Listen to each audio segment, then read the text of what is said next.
And I go, Matt Donahue, what are you doing? He goes, it's Thanksgiving. I knew you wouldn't be cooking anything because you're nervous about your dad.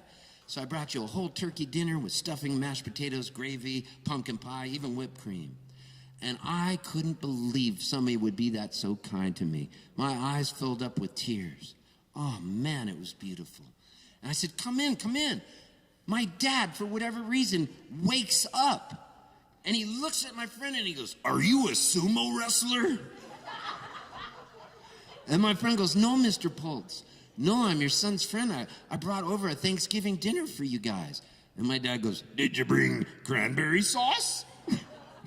I'm thinking, my dad, like, where is this coming from? And he goes, yes, Mr. Poltz, I brought cranberry sauce. Did you bring pumpkin pie? Yeah. He goes, whipped cream? Yeah. My dad proceeds to eat what is his last meal. It's crazy. I didn't think he'd eat another meal. He eats stuffing. He goes, you got a turkey leg? And he did bring the turkey leg. And I was like, my dad always loved the turkey leg. That was what he wanted. He was the man. He got to have the turkey leg. And I watched him holding that big turkey leg and eating it. And the juice from the turkey dripping down his chin is what happens. He's dipping that in the gravy, eating that. I was looking at the most voracious appetite ever. So then he looks at my friend. He goes, you want to hear some Shakespeare? And my friend goes, yeah. And so my dad starts reciting Shakespearean sonnets. He looks at him, he goes, tomorrow and tomorrow and tomorrow creeps into this petty time. He does the whole thing. Then he does another one. And then my friend leaves. And my dad, the next morning, is close to death. And he coughs. And he goes, he goes, Bahutensee. And I go, Dad, you've said Bahutensee my whole life. What the hell? What, is that German? Is it Hungarian? He goes, I made it up. And I go, what? I made it up. I go, Bahutensee is a made-up word? Yeah. What does it mean, Dad? It means many blessings. Let's go nuts. And I loved that word then. I heard him say that to me. And then he's about to die. And he goes, come here. And I come closer and he grabs my hand. He looks up at me, my dad, and he goes, we sure had some fun, didn't we? Oh, my tears were just dripping down. And then he says to me, come here, closer. And I put my ear right on his lips and he goes, tell that sumo wrestler it wasn't Shakespeare. And I go, what? Tell the sumo wrestler it wasn't Shakespeare? He goes, the second poem I did was Richard Lovelace to Lacoste on going to the wars. Make sure you tell him I had that wrong. And I go, tell the sumo wrestler it wasn't Shakespeare. And then he goes, I still got it, Stevie boy.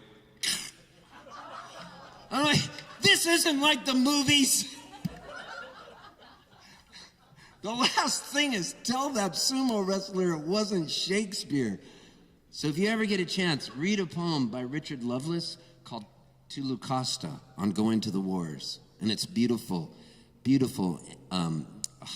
It just tells the story of the brutality of war and the way that it makes you feel. And my dad, as I looked deeper into it, he passed it on to me. I said to my dad, I go, Dad, if there's anything on the other side, leave me a message. He goes, what do you want the message to be? I go, make it be about Indian Joe.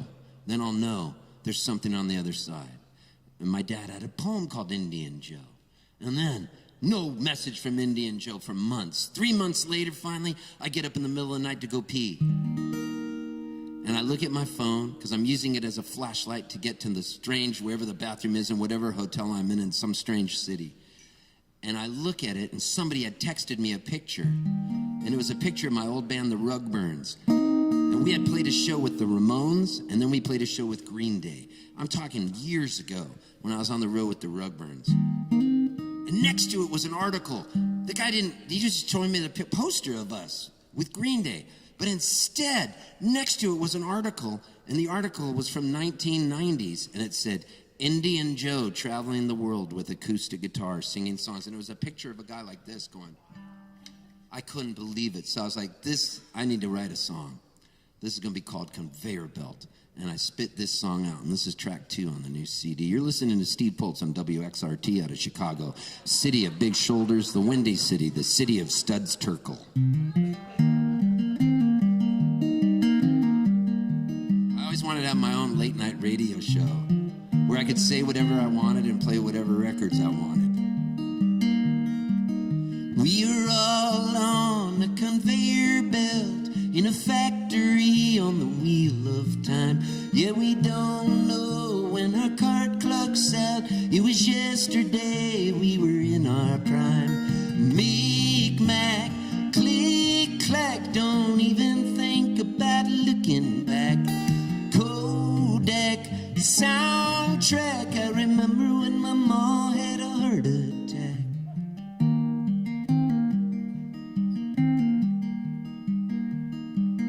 We are all on a conveyor belt in a factory on the wheel of time. Yeah, we don't know when our cart clock's out. It was yesterday, we were in our prime. Tic-tac-toe, hey, I'm still looking for Indian Joe.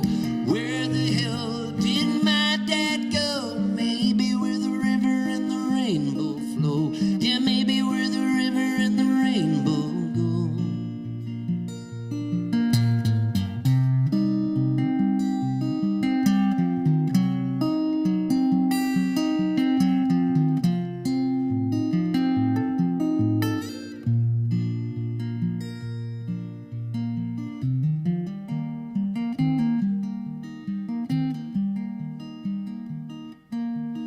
Yakety yak at the top of the tree. My love's got a money back guarantee. I'm living now in Tennessee, but I still scream Bahootensie. Hey, let's go join the Jubilee. Don't let the time run out on me. My mom and dad have gone to sea.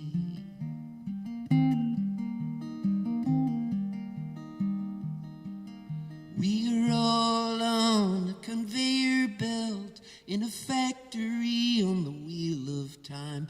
Yeah, we don't know when our cart clock's out. It was yesterday, we were in our prime. We are all on a conveyor belt in a factory on the wheel of time. Yeah, we don't know when our cart clock's out. It was yesterday, we were in our prime. Seems like yesterday we were in our prime.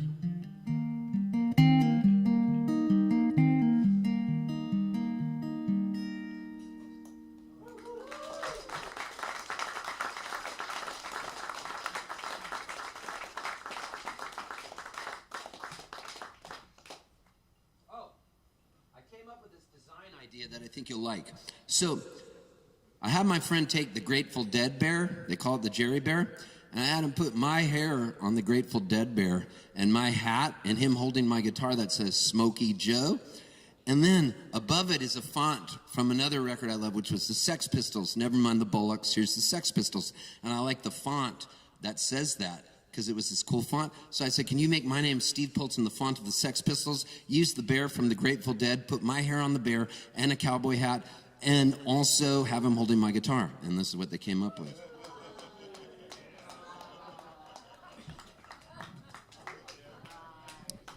And I purposely went for the heather gray with the blue because I like the offset color combo of the lighter blue with the yellow, putting the silver hair there. But the heather gray, I went for the thicker one this time. A lot of times I go thinner, but I like touching all the different materials in the fabric stores. It was always my favorite thing when I was a kid and other kids were playing football. I was like, Mom, take me to the fabric store. Because I always loved I loved good denim and I loved really good fabric. I love, my sheets have got to be really a high thread count. Egyptian cotton is great. And anyway, so what I'm trying to say to you is if you get one of these shirts tonight and you go in bed and you wear it in bed, your nipples will become erect. Just so you know, it will feel so good. And some of you say, Steve, I want a lighter shirt. Oh, I got those. This one is me as a planet and out in the universe playing guitar with my skinny legs and all and the boots. And you might say, Steve, I like that design, but I want dark. Okay, I got that too. You may say, Steve, I want to buy it for a friend. Do you have a small? Yes. Do you have a medium? Yes. What about a large? Yes. Everybody has an extra large. Do you have a 4XL? Yes, I do. 4XL? Are you bullshitting me? No. You have a 3XL? Yes. Why? Because they charge me $10 more a shirt for 4XL and 3XL because it's using more material. But do you think I pass the cost on to you? No, because it's not fair for me to do that. And I won't do it. Steve, I need a hat. I need to be incognito. Oh yeah, I got camo. What's that place called? Bass Stores or something? Bass Sporting Goods? You could wear this in there. Except it's got the hippie Steve Poltz thing on there. You'll be like subterfuge. They won't see you. You may say, Steve, I want something really that I could wear as I'm floating down the river. Oh, we got yellow like the sun. What about this? Trucker rope? Yep, I got the trucker rope. Cost me more perhaps. Didn't pass the cost on to you. So what I'm trying to say is I'm going to take a quick 10 to 15 minute break, allow you to buy some whiskey. And they're also dealing bindles of cocaine behind the bar. If you tap twice, you go like this. Just twice, and you give them a little extra tip. They'll give you a 1/4 gram of coke. So I'll be back in about 10 minutes to play some more songs for you. And if you want to take a picture with me or whatever, that's cool too. Cheers.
Thanks for sticking around, everybody.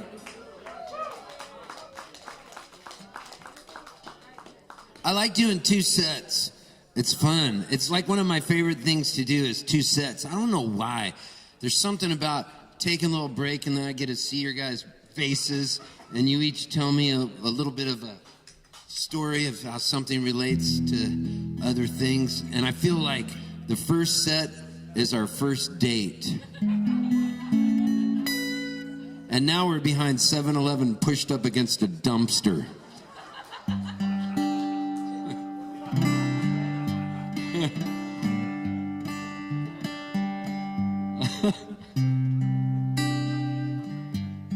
Whoa, this is a family show. Stay away from the blue material. You'll never work the big rooms.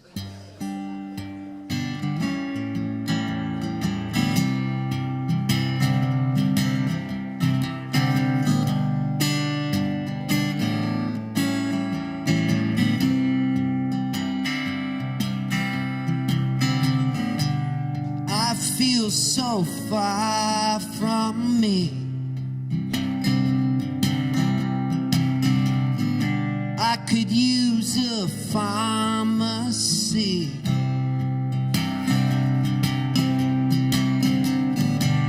And if you got something for this, would you be my pharmacist?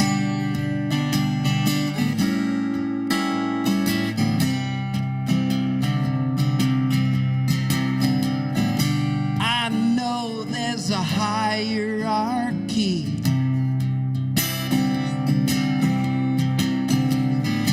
But they'd probably fire me.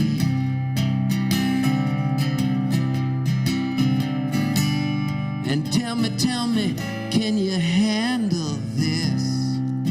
Or would you be my pharmacist?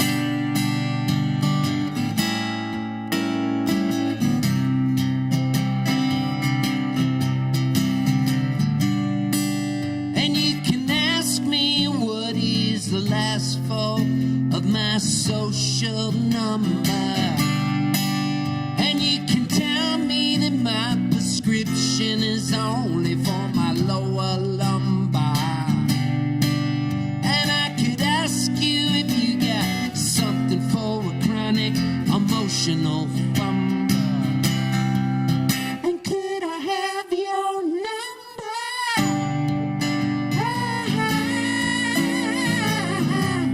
Shoot, shoot, shoot, shoot.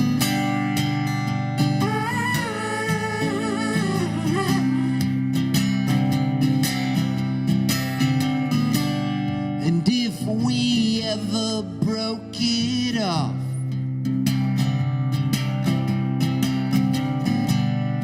even if I had a really bad cough, I would use the drop-off slot. No, I insist, 'cause you're my pharmacist.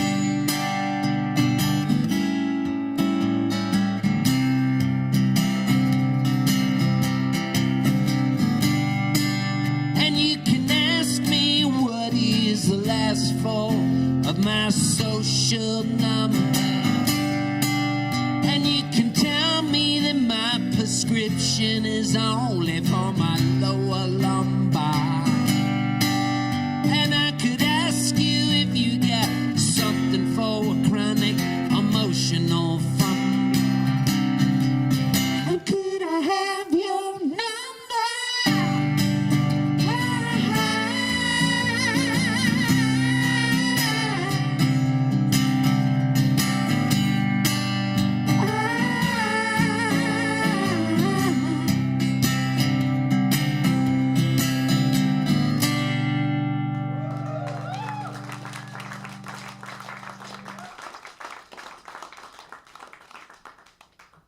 Yeah, that felt pretty dang good, man. How about Isaac on the sound tonight? Kicking it old school at the roasting room in Bluffton.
room in Bluffton, South Carolina.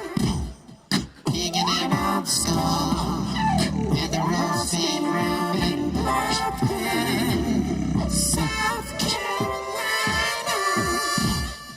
Kicking it old school in the roasting room in Bluffton, South Carolina.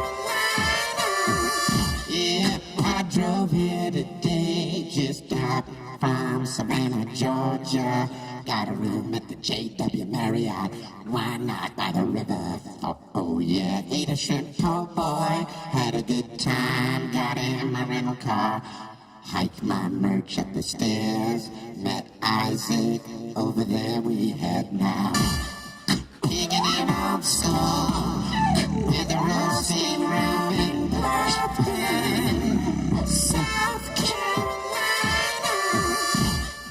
Kicking it old school in the roasting room in Bluffton, South Carolina. Yeah, I'm kicking it old school at the roasting room. Yeah, I got the 800 thread count sheets. Gonna put some maple syrup down there too. Kicking it old school with the coffee beans. Oh yeah, a little bit of whiskey, why not? Sing it again, Steve. Kicking it old school in the roasting room in Bluffton, South Carolina. Kicking it old school at the roasting room in Bluffton, South Carolina.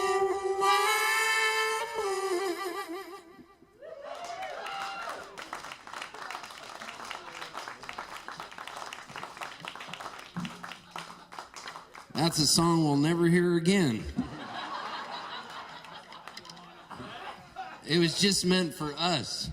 Sometimes everybody thinks they measure everything on quantity and numbers, and they forget shit is happening right now. Keep your eyes peeled, because it'll be gone, and then it's gone, but you had that moment.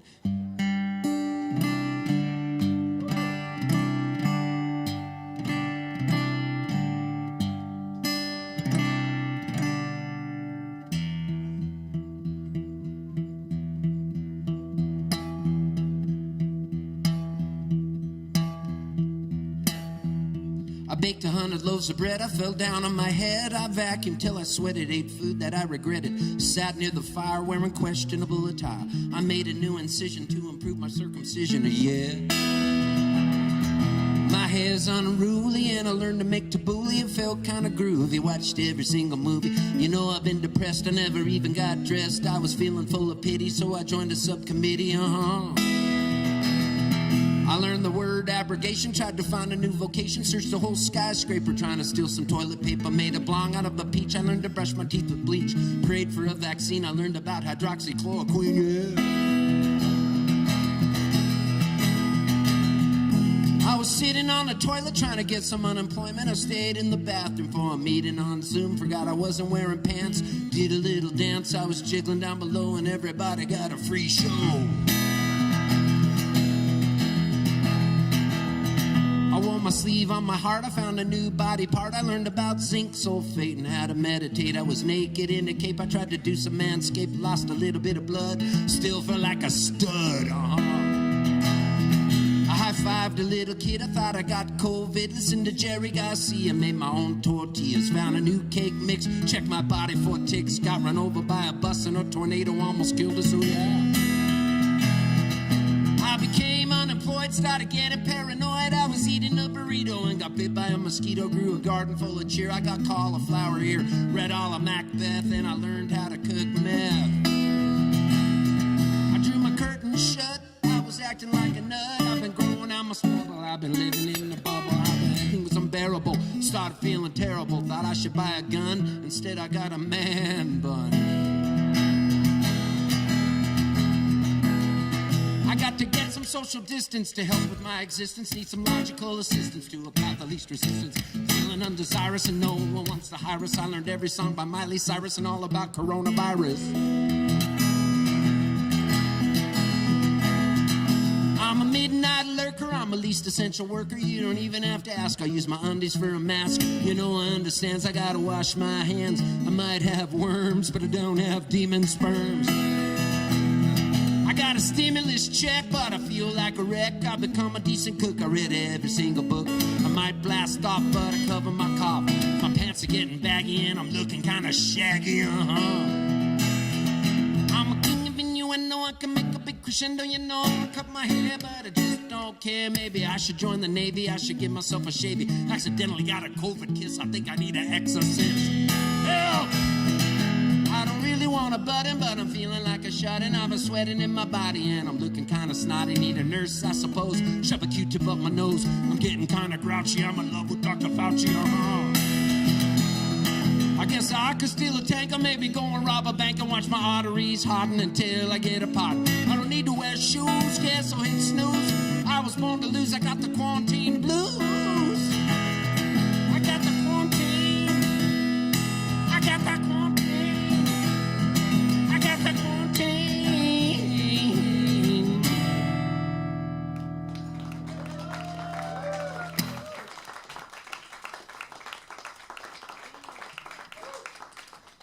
I made 2 videos for that song. They're both cartoons. One is just all these really cool drawings. So look up on YouTube, go Steve Poltz Quarantine Blues. There's this one video that's a lyric video, and it's got all the words so you can learn to sing along with me. It's not that hard. My goal when I wrote that song was, obviously it was during the pandemic of quarantine and everything that was happening. I was at home, so this friend of mine kept going, when are you going to write your pandemic song? When are you going to write your quarantine song? And I got so sick of him saying it, I just went and grabbed the guitar and I was like, I'll do it right now. So I made a whole list of all the shit I did during this time. And what I realized was, how do I string the verses about there? How do I remember what verse follows another verse? And so it's easy. It's like a weird memory trick where you go like this. You go, I baked 100 loaves of bread. I fell down on my head. I vacuumed till I sweated. Ate food that I regretted. I sat near the fire wearing questionable attire. Made a new incision to improve my circumcision. So those rhymes all go together. You've already memorized them by now, probably.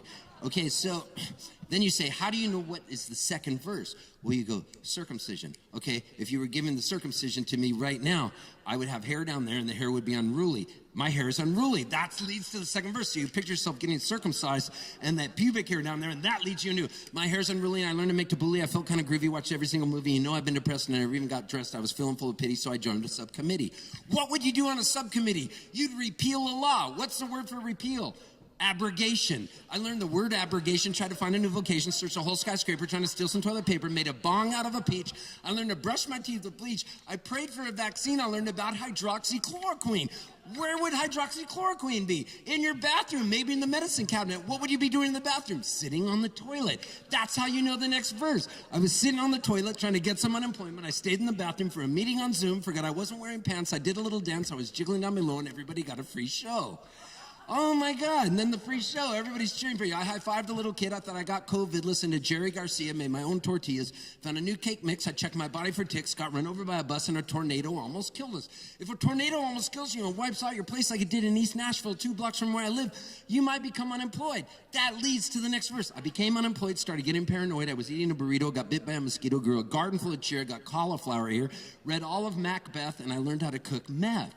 What? If you were cooking meth, what would you do? You'd draw your curtains shut. That's the next verse I'm trying to tell you about. I drew my curtains shut. I was acting like a nut. I've been growing out my stubble. I've been living in a bubble. Everything was unbearable. I started feeling terrible. Thought I should buy a gun. Instead, I got a man bun. If you have a man bun, a lot of people hate you if you have a man bun. Some people hate man buns. And so what would you do? You might want social distance from them because you wouldn't want to be near him. Maybe you don't like man buns. So that's the next verse. I picture a guy who doesn't like man buns going, I got to get some social distance to help with my existence, need some logical assistance to a path of least resistance.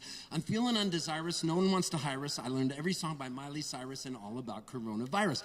What was coronavirus? It lurked through the air. That's the next verse. I'm a midnight lurker. I'm a least essential worker. You don't even have to ask. I use my undies for a mask. You know I understands. I got to wash my hands. I might have worms, but I don't have demon sperms.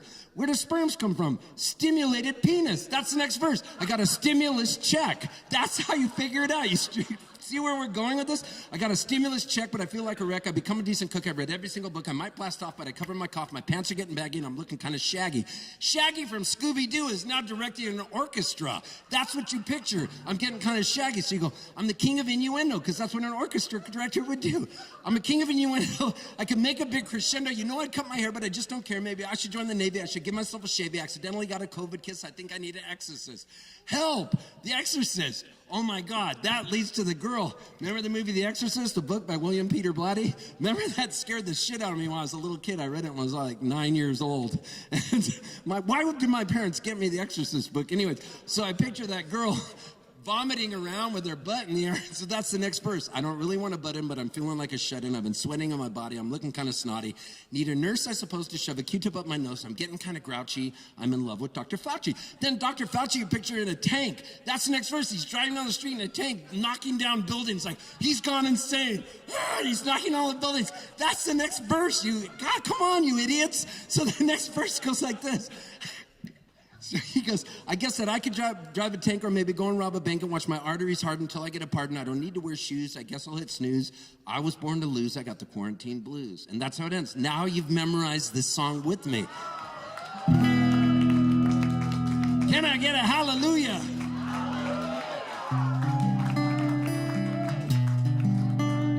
This is the greatest show I've ever played. I feel sorry for those people at Eddie's Attic on Sunday. I won't be this good. In fact, I hope you never come see me again, because I'll only let you down. If I ever see you at a future show, I'm kicking you out. But we've got tonight. Here's a song I wrote with Jewel. I hear the clock, it's 6 a.m. I feel so far from where I've been. I can't tell you how many times I've walked into karaoke bars and some girl or guy is singing this song, and I sit down next to somebody, I go, I wrote that. And they're like, eh. And I'm like, but I did. But I did. I wrote it. Whenever I'm feeling incredulous, I become Ricky Gervais. But I did. I wrote it. I don't know why. That's the only time I become him. Get out of my head, Ricky.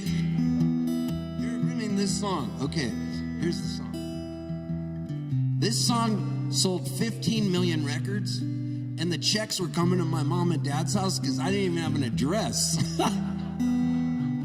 That's what's so funny. And the checks were huge. I'm talking like hundreds of thousands of dollars because this song sold so many records. And the checks were coming to my house, and my dad goes, "This must be a mistake." That's how much faith he had in me. I'll take it to my bank and put it in my account. That's what he said. I would come home, they'd build a new swimming pool, they had a whole brand new patio. We'll be back in a couple weeks. We're going on an Alaskan cruise. I didn't care. Money isn't that important. It's the experiences we have. I knew if I did what I wanted to do and where my heart was, I would always be taken care of. I just knew I would, because music is a weird vibration, and the people that need to hear what you're doing, it reacts with them. And then they go, let's go back and see this dude again. This will be fun. So this song I wrote with Jewel in Mexico on a drug bust. I hear the clock, it's 6 a.m. I feel so far from where I've been. I got my eggs, I got my pancakes too. Got my maple syrup, everything but you. I break the yolks, make a smiley face.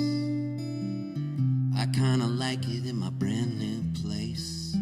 I wipe the spots off of the mirror, don't leave the keys in the door.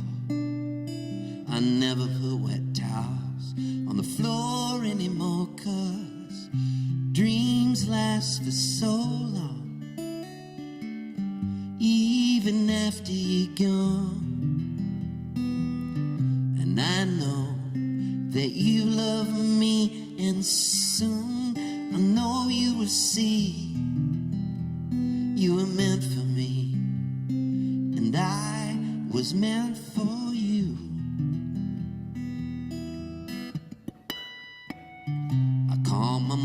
she was out for a walk. Consoled a cup of coffee, but it didn't want to talk. Picked up the paper, it was more bad news. More hearts being broken, more people being used. Put on my coat in the pouring rain. I saw a movie, but it wasn't the same. It was happy, man, I was sad. It made me miss you, oh so bad, 'cause dreams lasted so long. Even after you're gone, I know that you love me, and soon I know you will see you were meant for me, and I was meant for you. I go about my business and I'm doing fine. Besides, what would you say if I had you on the line? Same old story, not much to say. Hearts are broken every day. Oh yeah.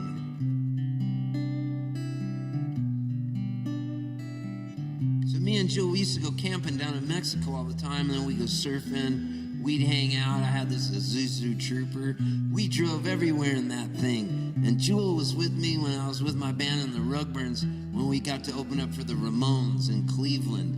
And we're backstage before we're about to go on. Sold out Ramones show. And the promoter comes backstage and he goes, 5 minutes before we go on, he goes, I'd like to apologize on behalf of Ramones fans everywhere in the world right now for what's about to happen to you. And I was like, what? What's gonna happen? I was so scared. He goes, the Ramones fans don't want to see anybody but the Ramones. You're gonna get a lot of shit thrown at you, so just keep your eyes open. I'm like, oh man. So our drummer that night decided to wear a kilt with no underwear. And I come out and I go, good evening, Cleveland, which I always wanted to say to a big crowd, and it was so cool. I go, we're the Rugburns, we're from San Diego, California. Please give us a warm Cleveland welcome. And all of a sudden I look in the distance and this lemon is flying towards me. But I'm like a deer in headlights. And I just go like this and the lemon goes, boom, cracks my guitar. And everybody goes, whoa. And I didn't know what to do. And my drummer came running out. His name was Stinky. And he laid on his back, lifted his kilt up, showed the whole place, 10,000 people, his balls. And then I picked up the lemon as if it was a musical, and I was on cue, and I squeezed it all over him. Well, his legs were spread apart. Well, the Ramones fans loved this. We ended up getting a standing ovation. I was like, we're onto something here. After we got off the stage, Joey Ramone goes, you guys are pretty cool. You can stand side stage and watch us. Prior to that, we were told we had to get our shit off stage and get out of there because the Ramones didn't want anybody near them. And I got to watch Joey Ramone on stage, this close to him, as close as you are. 1, 2, 3, 4, 20, 24 hours to go. I want to be sedated, nothing to do, nowhere to go. I want to be sedated. Gina is a punk rocker, Gina is a punk rocker, Sheena is a punk rocker now. Hey, oh, let's go. And every song was like no breaks in between. It was one of the most amazing things. And Jewel was side stage and she goes, I want to get a following like the Rugburns. And we went home that night and we plotted out her success. And I told her, find a place where you could play every Thursday night and make it your own. And she did. She got that record deal. We were in love. It was beautiful. Oh man, we had a hit song. We went to Singapore, Malaysia, Japan, Australia, New Zealand, on and on, all across Canada, the United States. We played Royal Albert Hall 3 nights in a row in London. Man, it's amazing what one hit song will do. paid all the bills for all my other weirdo songs. It was almost as if there were angels up in heaven that went, let's give this weirdo an endowment from the arts. One hit song that he doesn't sing. So it won't bring fans into his show, but it'll bring fans into Jules' show. But we'll give him the trickle-down theory of money so he doesn't just die. They knew what they were doing. Just one half of a huge hit song. Give him that and let him write all those other weird-ass songs. So thank God for this hit.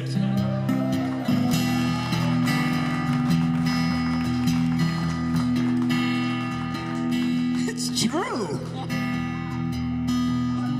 I brush my teeth, I put the cap back on. I know you hate it when I leave the light on. I pick a book up, I turn the sheets down. I take a drink and a good look around. I put on my PJs and I hop into bed. I'm half alive, but I feel mostly dead. I tell myself it'll all be alright.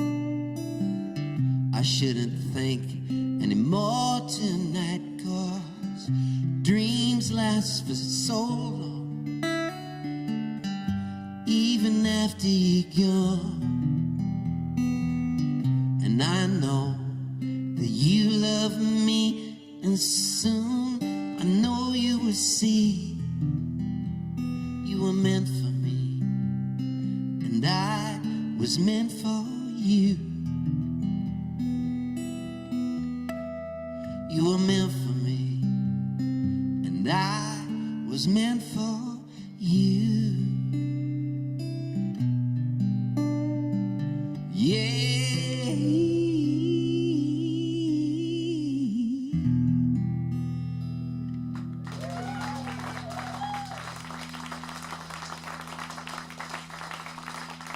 Is that crazy? And I was the dude in the video with her, which is even weirder. So if you go home tonight, you get on YouTube, look up Jewel official video, You Were Meant For Me, and I'm the guy in the back, like going like this. Because it's like kind of a wistful song, and every once in a while I'm right behind her and my hand's on her cheek like this, and I'm leaning down into her neck, and it's like, it's so sensitive. And then for a while, because it was the 90s, and that was like, everybody watched MTV back then, and we played Woodstock 99, and there were all those huge riots, and we went on right after Elvis Costello, right before the Red Hot Chili Peppers, and there's like 100,000 people out there, and shit's going crazy, and Elvis Costello got off stage, and he goes, you guys better be careful out there. It was like that whole thing with the Ramones again, where that was the second time I went into battle, just like, oh my God, we're gonna get killed. But Jewel had a way of taming audiences. And she's still one of my dear friends. We're not romantically linked anymore. We're even better than that. We're just like great, great friends. And she lives in Telluride, Colorado. And so we went out there and she tamed that crowd down. But man, then the Red Hot Chili Peppers went out, and it was like right away they're like, "What, I got to go to give it to your mama. What, I got to go," and the place starts going, boom, there's fires erupting. And I was like, let's get out of here. And I remember we had like 5 tour buses. We're like, we're gone.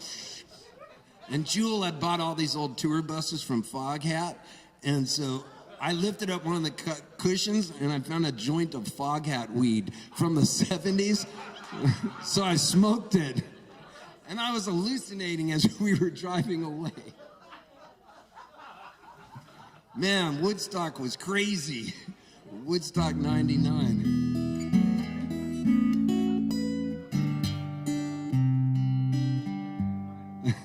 I do need to write a book, yeah, man.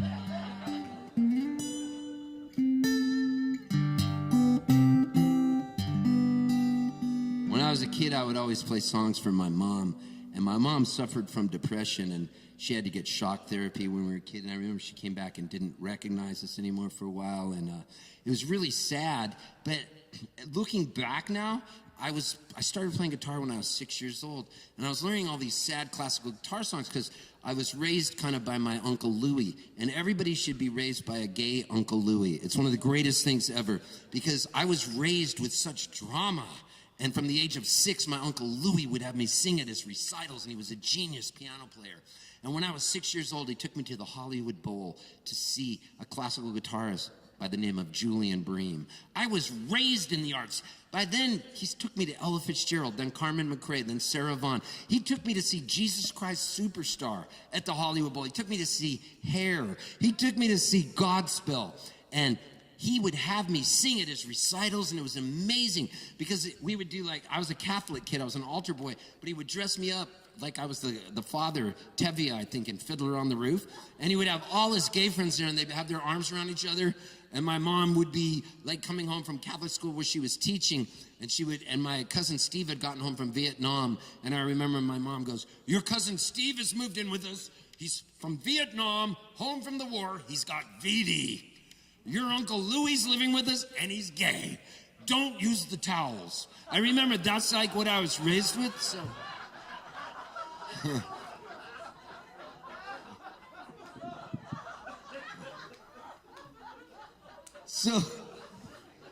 So that's what we were dealing with there, and so my Uncle Louis would have me sing all those songs, and it was amazing because he would dress me up like I was the main guy, Joel Gray's part in Cabaret. And it was so cool because he would be there, he'd have a different boyfriend, and I thought that's what the music everybody listened to. As I got older and I was coming of age at 11, 12, 13, and my friends were listening to Black Sabbath, and I'm like, "You got any Streisand?" They'd all be talking about, "Did you hear when Ozzy does this?" And I'm like, "Have you ever heard Liza Minnelli do this? It's Liza with a Z, not Lisa with an S, cause Lisa with an S, cause not." And they were like, "Just go back. You're not with our crowd anymore." So that's how I learned to be alone. It was because I didn't understand. It was like I was raised on a different planet. And so my mom would be depressed, and I would sit there because first concert I saw was Julian Bream killing it on classical guitar. And I'd be sitting there going,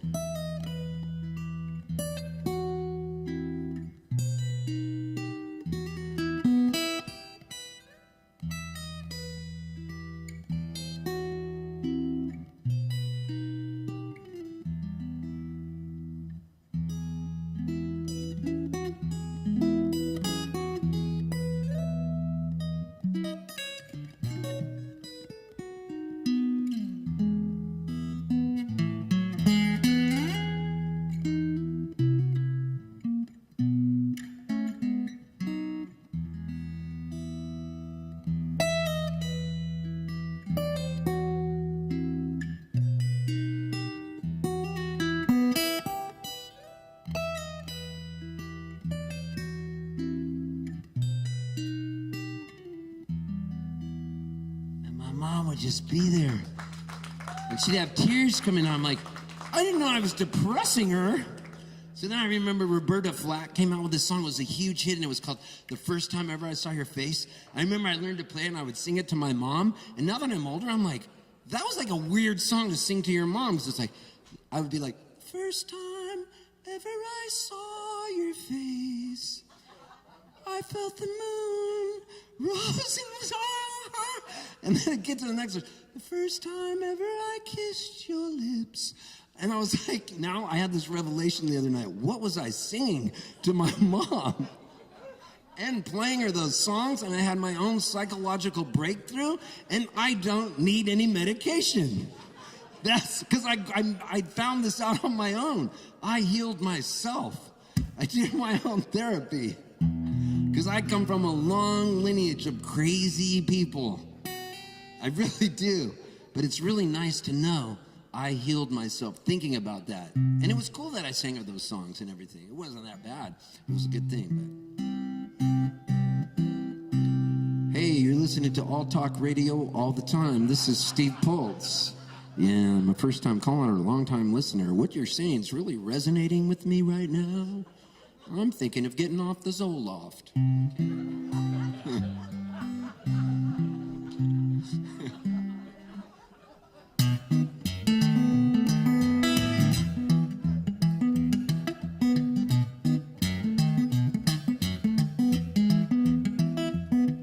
You be pissing in a bottle and you can't See through the fog, you know a trucker jackknifed in the snow up ahead by shot. Radar got you clocked at 87 and a 55. The cops don't want to search your car because they think you're high. Finally reached the club and they got no posters up. Played to 12 people, half a puking in a cup. Sell 2 CDs, give another 6 away. You're hoping that somebody has a place where you can stay. You got a 10-hour drive. In the morning, don't sweat it. Keep thinking about the gig last night. You wish you could forget it. Listen to a podcast, a radio lab. Try to call your mom, but end up yelling at your dad. Car needs gas, so you're pulling to the come and go. The weather channel says that you're about to hit some snow. Sell 1 CD, give another 8 away. To add insult to injury, you had to pay to play. Folk singer, folk singer. Washed up punk, but you're still a dead ringer. For a folk singer, yo, a folk singer for sure.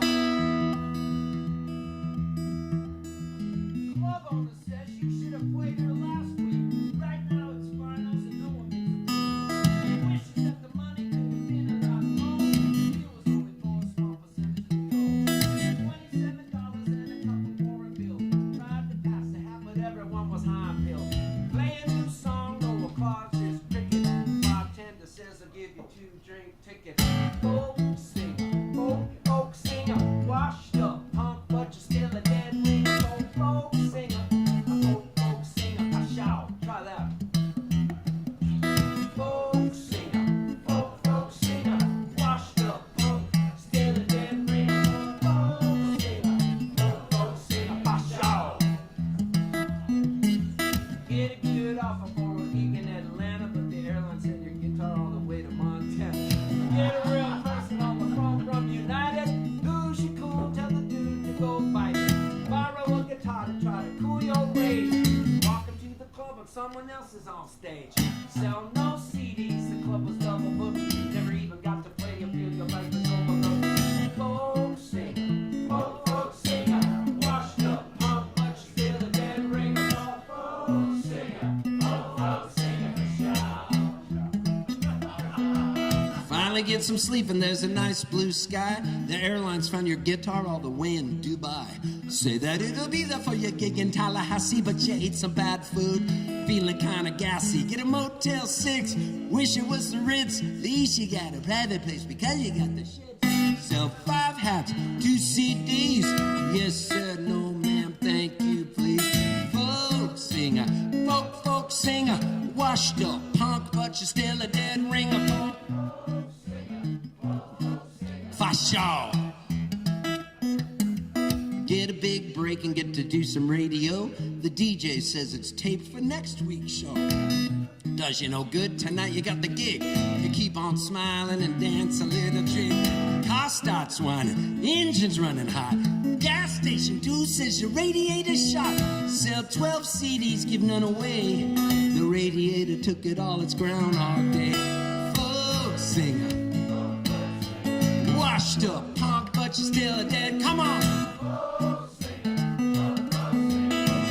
Thank you.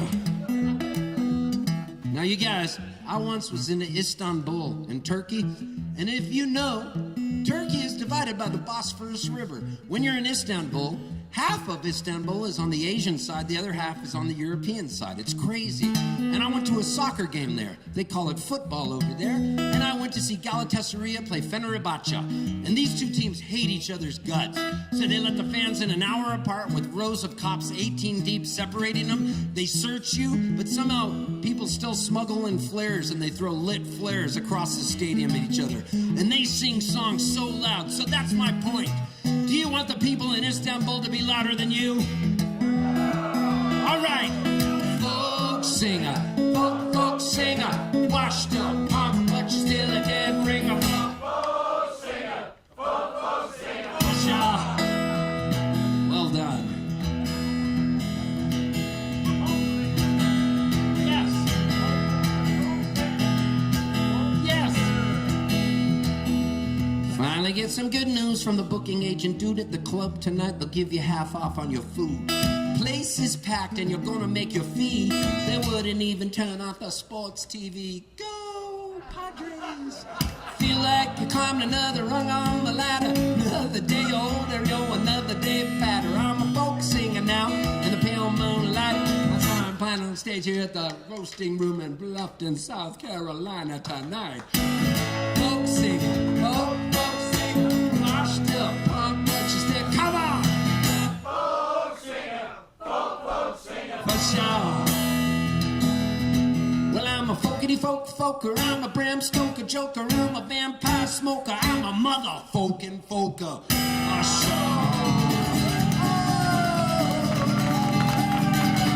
Thank you so much.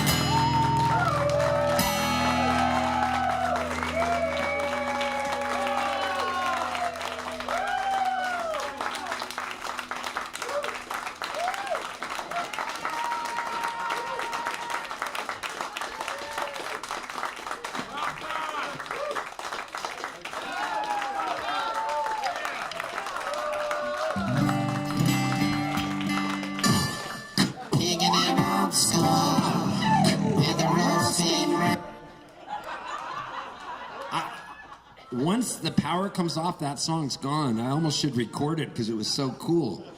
Shouldn't I? Once it comes off, it erases off of here, so it'll never be heard again. I know. You should take out your cell phone so I at least have it. I got one here. I know what I'll do.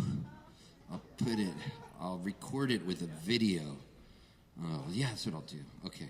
Put it on Instagram. All right. This will go on Instagram stories. Hey, I'm at the Roasting Room in Bluffton, South Carolina. I made up this song tonight, and I didn't want to forget it.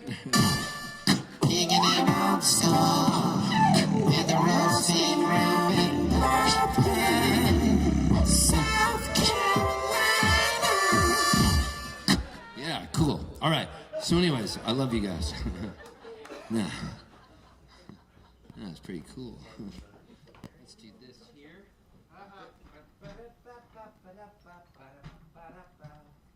Okay, we'll go like that.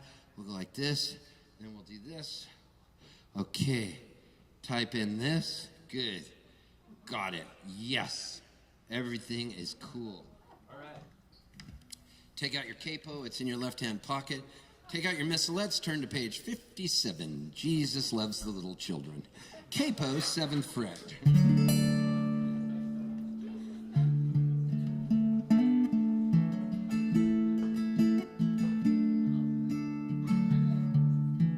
This is called A Brief History of My Life.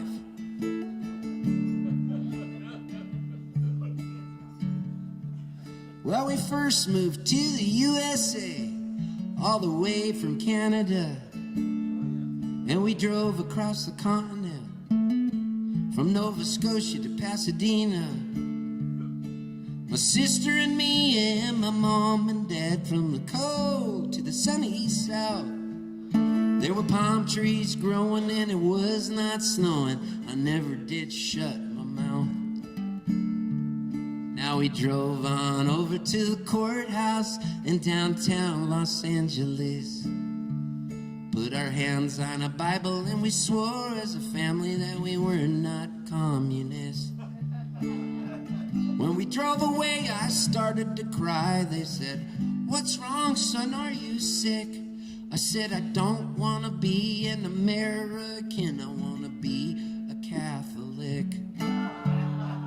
We talk Hollywood and baseball in the car. Hey, the voice of Vin Scully, man, it would travel really far.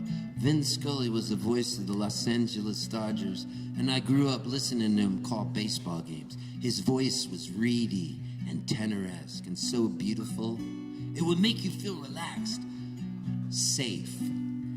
This is what Vin Scully sounded like to me. And there's an eerie spiderweb shadow coming into right field at Chavez Ravine. Sandy Koufax walks out to the mound and he's up to his hips in alligators. Down to the Harvey King. Get your Dodger dogs here.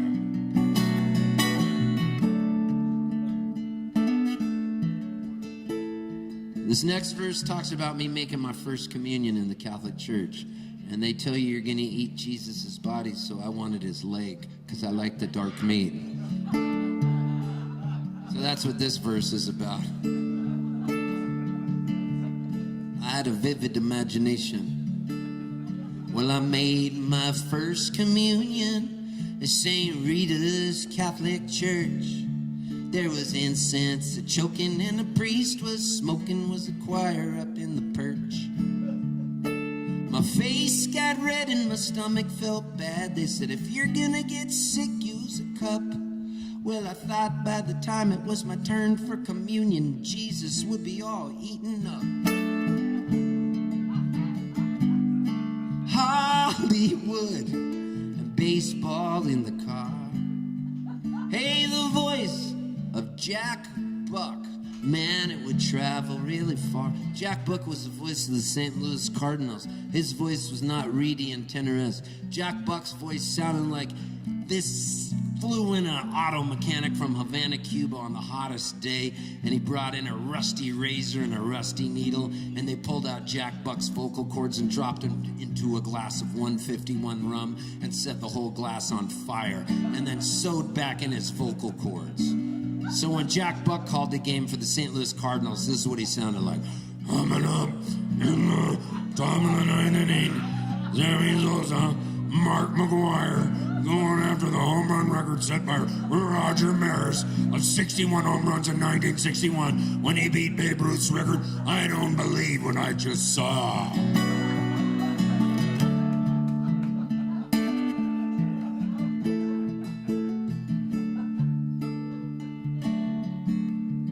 Everything in this next verse is true, especially the part about Elvis Presley.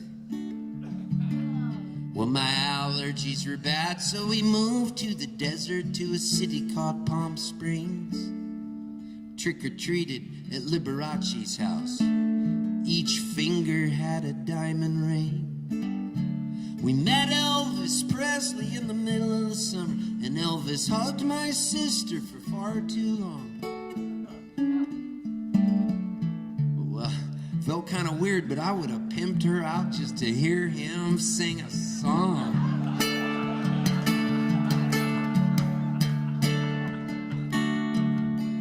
I'm not even kidding you, man. It was 1969. I was 9 years old in 1969. Oh, man. And the guy that lived across the street from us in Palm Springs, I would be a caddy during the Bob Hope Desert Classic, and I got to be the caddy for Uncle Charlie from My Three Sons, William Demarest, and it was one of the most amazing things in the world because Bob Hope, the Bob Hope Desert Classic, Bob Hope would come to our church where I was an altar boy at St. Teresa's Catholic Church in Palm Springs, and Bob Hope would come to church only on Easter Sunday, and he'd be in town, and so the priest would always say to us, he would flip a coin to see who was going to be the lead altar boy, where Bob Hope was going to come up. And back in those days, in the 60s, they would go like this, the body of Christ, and then you stick your tongue out like this and go, first you go, amen, and then you go, and then the priest takes a host out and puts it on your tongue, not thinking about future COVID cases, like not washing his hands between each scene. You know there's slapback of saliva on the finger, so he goes to us, listen, if the host falls off somebody's tongue, you have this gold plate below in your altar boy robe and everything. You've got to catch that host because the host is Jesus' body. And when it hits the ground, Jesus is dead, and that's on you. So that was like what it was like to be raised Catholic. It was like, pack your bags, you're going on a guilt trip. So I was lead altar boy on Easter Sunday, and Bob Hope comes up to get communion. And the priest goes, the body of Christ. I swear to you, Bob Hope goes, amen, Father. And then he looks at me and goes, winks like that. And me and the priest are like, and then he sticks his tongue out. So the host goes on his tongue, and it was kind of crazy because it started rolling off in slow motion, and the whole congregation is like, and it was flipping like it was in slow motion.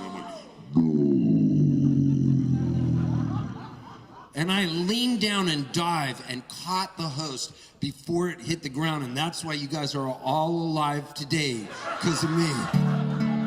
So you have me to thank. Can I get a hallelujah? See, this is my kind of church. It's a demented church, but it's got salvation and redemption. So I couldn't believe it. So that whole thing about Elvis Presley. This guy that lived across the street said Elvis is flying in on a plane. It was comeback special Elvis, and I rode my bike on the tarmac. So did my sister. Oh man, we ran up and Elvis goes, "Sounds like you kids been running." And I go, "Yeah, to catch you, Elvis." And he picked me up and put me on his shoulders. Elvis did. Swung me round and round. I was wearing a cowboy hat. He took it off and ran his fingers through my hair like that and laughed. He goes, "You guys want my autograph?" And we got his autograph. And then he goes, "Your sister sure is pretty." And I go, "It's okay, Elvis. You can have her." Man, he laughed so hard. And he just never seemed to be in a hurry. He just kept talking to us. Till finally one of his assistants came up and he goes, "Come on, boss, we gotta go." And they got into a limousine and they drove off. And Elvis Presley stuck his head out of the back of the limousine window and kept waving to us until the car just eventually disappeared in a mirage. It was one of those amazing things. And that was the night I drove home on my bicycle and I learned how to play "I Can't Help Falling in Love with You" in blue suede shoes. Because life is full of memory markers, and some you never forget, especially the day I met peaceful Zen Elvis and offered him my sister.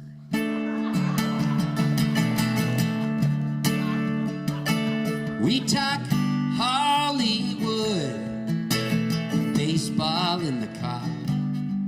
Hey, the voice of Elvis Presley, man, it'll always travel really far. I get allergies and asthma in the yard, and no one ever told me growing up would be so hard.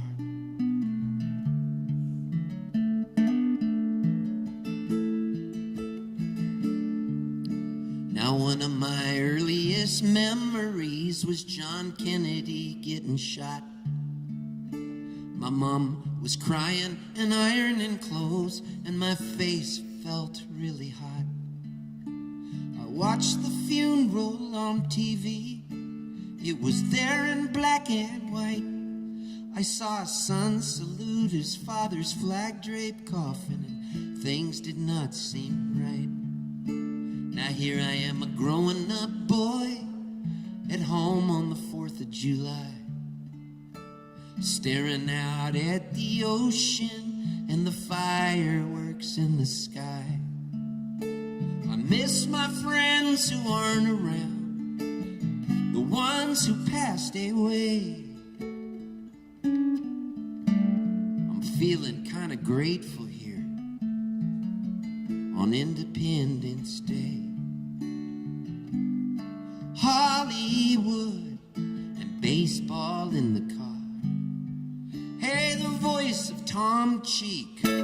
Tom Cheek, did he just say Tom Cheek? Yes. Tom Cheek was the voice of the Toronto Blue Jays. Well, we immigrated to the United States from Canada. My Blue Jays were playing the Philadelphia Phillies, and it was a World Series. They were trying to repeat as World Series champs, if I recall. I could look it up, but I don't really want to, because I think it was. And I remember my dad was on the couch and Joe Carter came up and Tom Cheek goes, "Joe is having trouble trying to lay off that ball low to the outside part of the plate," and he just went after one. And then Joe Carter does the unspeakable, hits a walk-off home run, and as his foot touches second base, Tom Cheek, who's now deceased, goes, "Touch 'em all, Joe. You'll never hit another beautiful home run like that in your life." He goes, "Touch 'em all, Joe." I loved it when he said, "Touch 'em all, Joe." It was amazing. And due to the power of the fact that I've been vaccinated twice and booster shotted once with Moderna, by the way, because I didn't want to get Pfizer. You know why? Because I'm into mid-century modern architecture. I wanted Moderna, and I waited till I could get the Moderna. And a lot of people say, you shouldn't get the vaccine because there's a microchip in it from Bill Gates. Well, I'm here to tell you there is a microchip in it. And I have it in me right now, and I'm writing 5 songs while I'm talking to you because I got songwriter microchip, which is amazing. And so that's why you want the vaccine. I'm ordering an Uber for next week and some groceries to be delivered by Amazon.com whilst talking about this song. And also, I'm able to call up the great baseball call by Tom Cheek, I think. Joe has had his moments. trying to lay off that ball, low to the outside part of the plate, and he just went after one. 2 balls and 2 strikes on him. Here's the pitch on the way, a swing and a belt.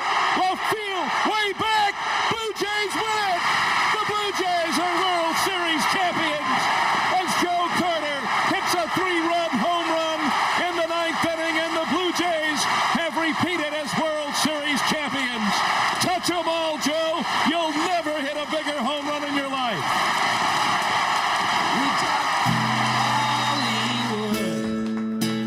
Baseball in the car. Hey, the voice of Tom Cheek. Man, it'll always travel really far. I get allergies and asthma in the yard. And no one ever told me growing up would be so hard.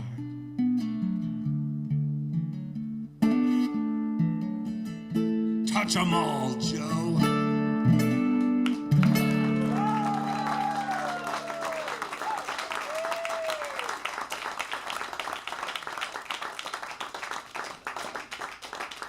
Oh my God.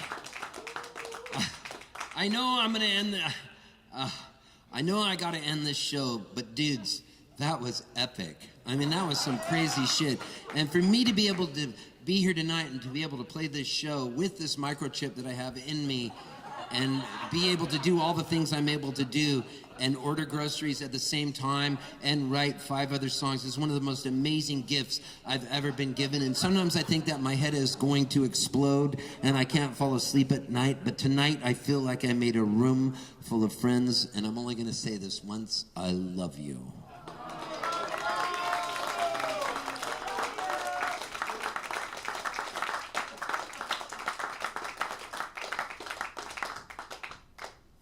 I know I got it in the show, but dude, that was epic shit for me to be able to be here tonight and to be able to play the show with this microchip that I have it in me and be able to do all the things I'm able to do and order groceries at the same time and write 5 other sizes. One of the most amazing gifts I've ever been given, and sometimes I think that my head is going to explode and I can't fall asleep at night, but tonight I feel like I made a room full of friends, and I'm only gonna say this once: I love you. Thank you so much, everybody.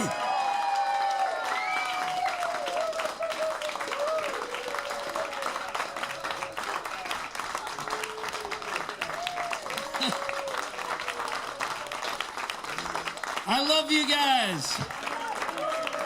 You want one last one? I'm gonna end on this song. This is a song by Bob Dylan. I love you guys. This is so much fun. Thank you to the roasting room.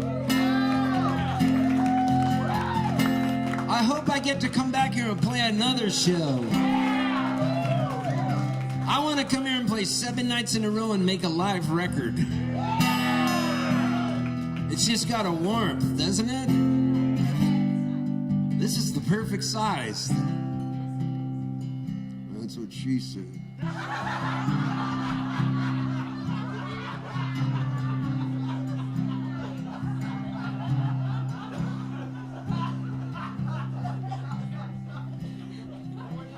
I never know what's going to happen at a show. I only know you'll never see this show again. Hey, drive to Eddie's Attic on Sunday. That's going to be fun. Tomorrow I'm playing down in somewhere else, Santa Rosa Beach, Florida. That's going to be cool. Then I'm at Eddie's Attic, and then I'm in Asheville, North Carolina. That's going to be a good one, at the Gray Eagle on Monday night. I would also like to tell you that I'm doing a Salmon River rafting trip. It's 5 nights, 6 days. I play each night, and it's put on by ARDA, a really cool river guide group, and they cook all your meals, and you set up a tent, and we all are together for 5 nights and 6 days floating down the main arm of the Salmon River, which is one of the most beautiful rivers in the world, in Idaho. And so if you're interested in that, the first one sold out. There's only 23 spots, and the second one, I think there's like 8 spots left. And look on my website, it's sometime in August. And then one other thing I'm doing is I'm throwing my own folk festival in Joshua Tree, California in May, the 20th and the 21st. And the name of the folk festival is Bahootensie, which is really cool. So look that up online. And I also teach a songwriting camp before Bahootensie in Joshua Tree 3 days before that. That info's on my website. Everybody camps out under the stars, or if you want, you can rent an Airbnb. There's hotels in Joshua Tree. It's going to be cool. My buddy Dan Burns playing my folk fest. My buddy Jim Lauderdale's going to play it and teach at it. Oh man, Nikki Bloom. It goes on and on. And it's my own folk festival at the site where the Joshua Tree Music Festival is, run by those guys, because they wanted to give me my own festival. Why? Because he just goes, you are such a freak. And so he always has me play his festival. And he goes, dude, I'm giving you your own folk festival. So I get to have my own festival this summer. So keep all that stuff in mind. All the info's on my website at Poltz.com. Once again, I want to thank the Roasting Room. I'm going to end on this Bob Dylan song.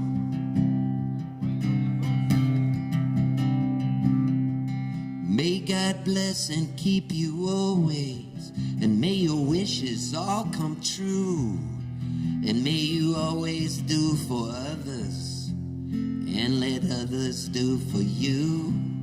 And may you build a ladder to the stars, and climb on every rung, and may you stay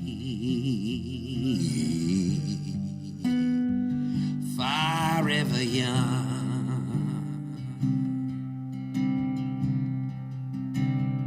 Forever young.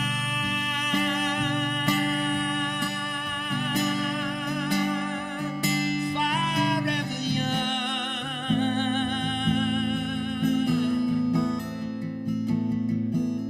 May you stay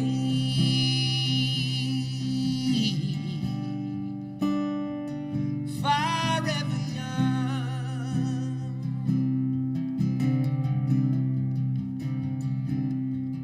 May you grow up to be righteous. May you grow up to be true.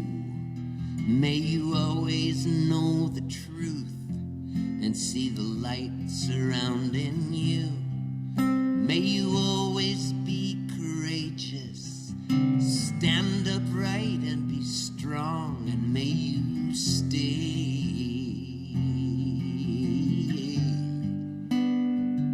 forever young. This part just goes forever young, may you stay forever young, but not that fast. Okay. Forever young.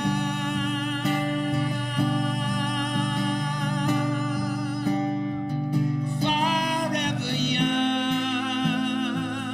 May you stay. May you stay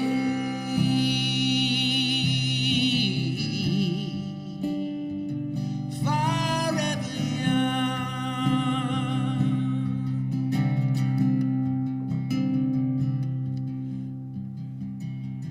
May your hands always be busy. May your feet always be swift. And may you have a strong foundation when the winds of change shift. May your heart always be joyful, and may your song always be sung, and may you stay forever young. Big ending now. Forever young, forever young, forever young.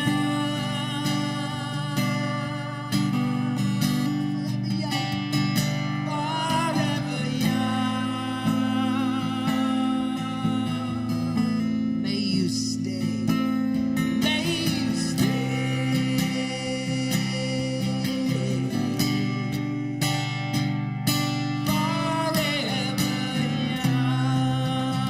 Thank you so much. God bless you. I'll see you again.